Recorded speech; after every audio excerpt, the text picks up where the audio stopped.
Before computers could think, humans had to imagine what thinking really meant. This is not just the story of machines, it's the story of us. Long before screens, before electricity, before code, there was only the human mind, counting on fingers, drawing symbols in sand, trying to understand the world through numbers. Every civilization, from ancient Egypt to Mesopotamia, shared one silent obsession. How do we calculate faster, think deeper, and remember more? Because the truth is, the first computer was not a machine.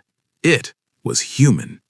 The journey began not with wires, but with simple tools, the abacus, a wooden frame with sliding beads. Primitive? Yes, but revolutionary. For the first time, humans could outsource thinking.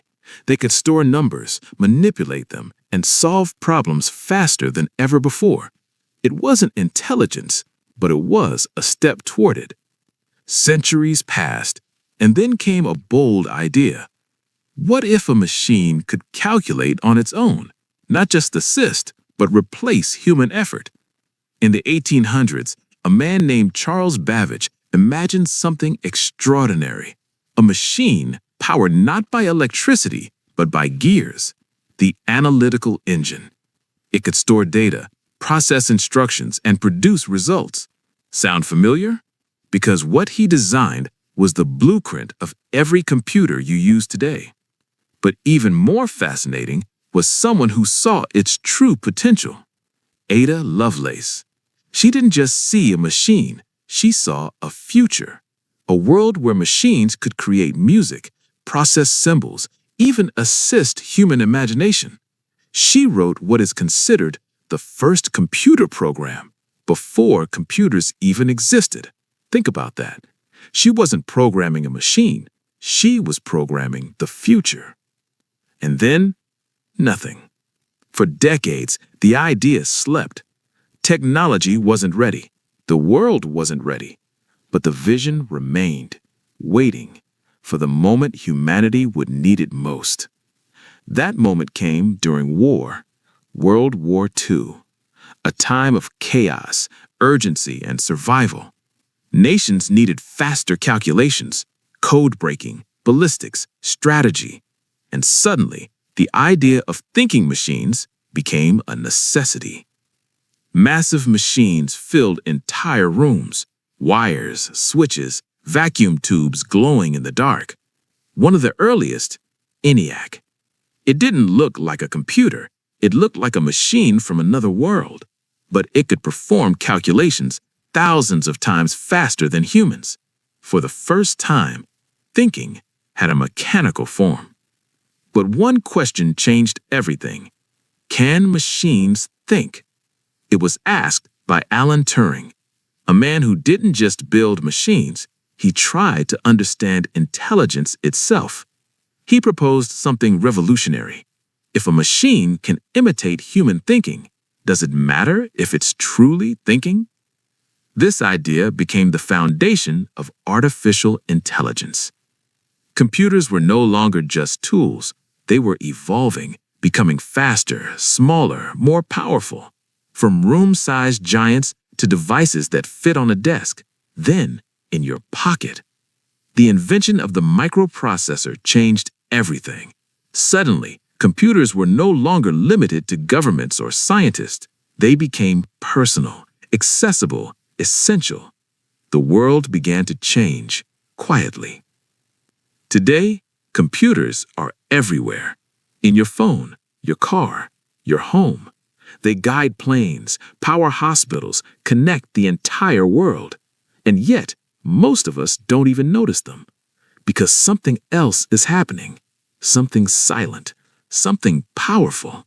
Computers are no longer just following instructions.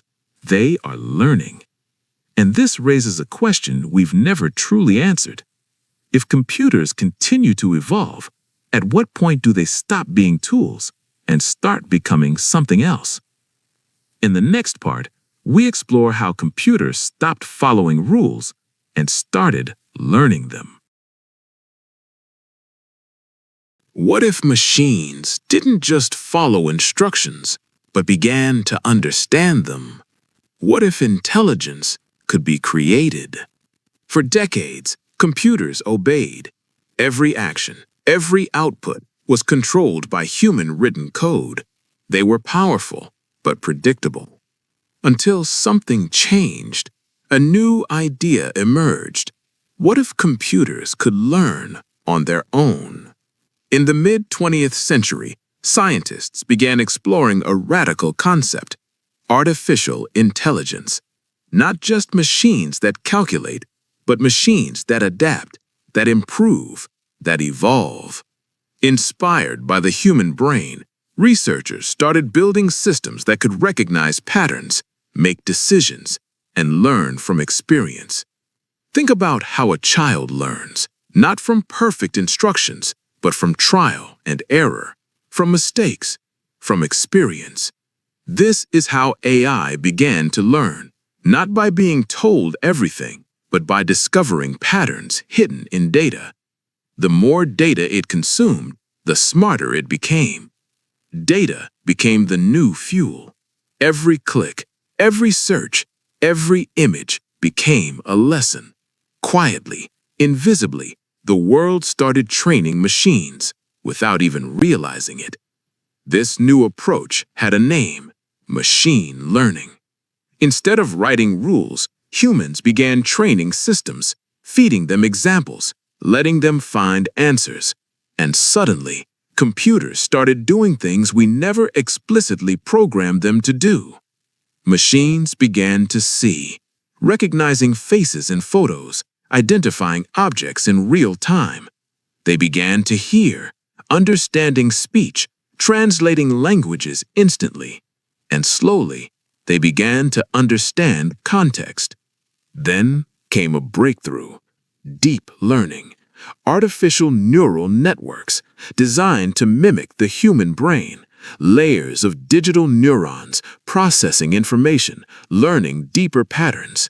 This wasn't just improvement, this was acceleration. AI was no longer confined to labs. It entered your phone, your apps, your daily life, recommending what you watch, predicting what you type, guiding where you go. It became invisible, but essential. Then, something unexpected happened. AI began to outperform humans in specific tasks. It could defeat champions in complex games, analyze medical data faster than doctors, detect patterns no human could see. And for the first time, we realized we were no longer the only intelligence. But with power comes uncertainty. AI can help humanity or manipulate it. It can solve problems or create new ones. The same intelligence that saves lives can also control information. And the most unsettling part, AI is growing silently, every second, learning, improving, evolving, while most of the world isn't paying attention. Because the question is no longer, can machines learn, but rather, how far will they go? What happens when machines don't just learn from us, but begin to think beyond us? In the final part, we explore a future where computers don't just assist humanity, they redefine it. Subscribe to Science in Silence, because the most powerful revolutions don't make noise. There will come a moment when computers stop catching up to humans and begin to leave us behind. For years, we believed we were in control. We built the machines. We wrote the code. We defined the limits. But what happens when machines begin to define themselves? Human intelligence has boundaries. We forget. We make mistakes. We need time to learn. But machines do not sleep, do not tire, do not stop. They learn faster than us, process more than us, and soon they may understand more than us. This is the idea of superintelligence, an intelligence greater than the combined minds of all humans, not just smarter in one area, but in every area: science, medicine, strategy, creativity. A mind we may not be able to predict or control. Imagine a world where diseases are cured before they begin, where climate crises are solved before they become disasters, where knowledge is limitless and accessible to everyone, a world guided by intelligence beyond human error.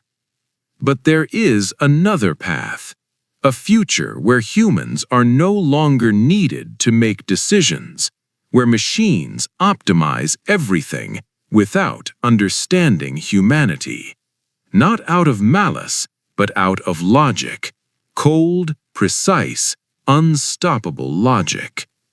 The greatest challenge is not building intelligence, it's controlling it. How do you control something that thinks faster than you, that evolves beyond your understanding, that rewrites its own rules? For the first time in history, humanity may face something it cannot outthink.